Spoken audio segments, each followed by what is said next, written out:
Prenons à présent un petit peu de hauteur pour faire la connaissance de Sandra Anthony. Cette Mosellane a récemment décroché le titre de championne de France de parapente dans sa catégorie. 10e au classement mondial, elle va découvrir la saison prochaine le circuit de Coupe du Monde. Pas mal pour quelqu'un qui vit en plaine. Son portrait est signé Laura Striano, Marie Luff et Didier Bert.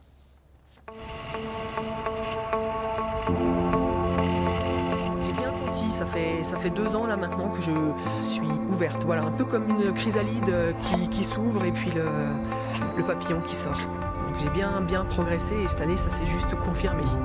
Et cette confirmation s'est concrétisée par plusieurs titres. Sandra Anthony a brillé à l'Open de Belgique, en Italie, avant de devenir championne de France. On s'est bien Tenerife, on a volé ensemble. Et bravo pour tes résultats, championne de France. Merci beaucoup. Bon vol.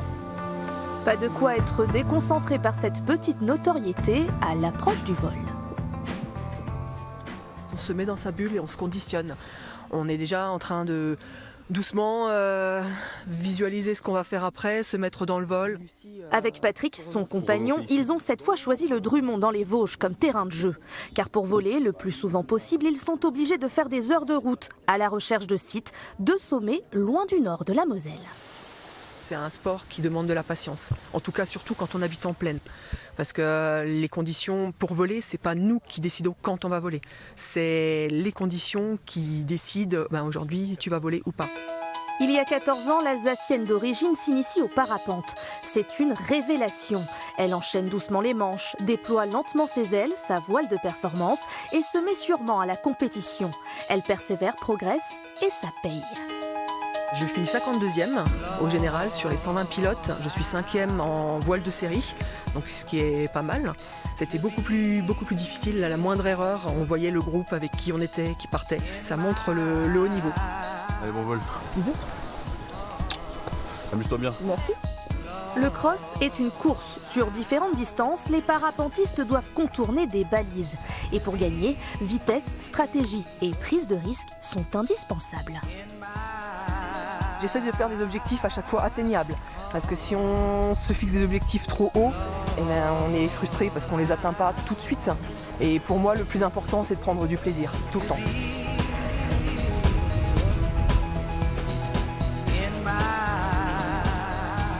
La parapentiste a fait tomber la combinaison pour la blouse. Elle travaille dans ce laboratoire du Luxembourg. Avec des horaires variables, tous les jours, si les conditions météo sont favorables, elle essaye de voler. Les conditions météo se confirment, je ne pourrais pas profiter de ma soirée pour aller voler. Donc on va faire un peu autre chose, vélo, piscine. Étant donné qu'il fait beau, je préfère aller faire du vélo. Grâce à ses bonnes performances, la Mosellane a cumulé assez de points pour participer au circuit de la Coupe du Monde l'an prochain.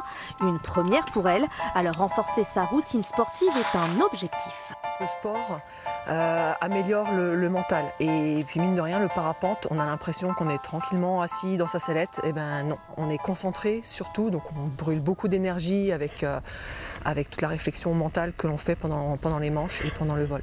Le groupe de tête, ce serait prétentieux dans une Coupe du Monde parce que je ne suis pas dans la même catégorie de voile que les pilotes qui tournent depuis des années. Mais oui, être dans les 50, ce serait vraiment beau, ce serait beau. Et pour atteindre les sommets, Sandra Anthony a encore quelques mois.